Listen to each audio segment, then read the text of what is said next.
In this video, I'm going to show you how to fix control center not working when iPhone is locked. So if your iPhone is locked just like this and you are trying to access your control center, but you discover the control center is not accessible, here in this video, I'm going to show you how you can easily fix this once and for all.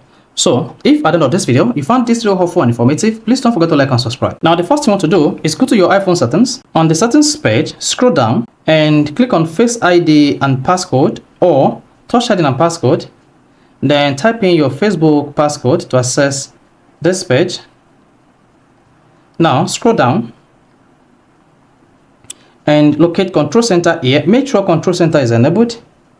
There you go. Once control center is enabled, you cannot go back to your iPhone screen.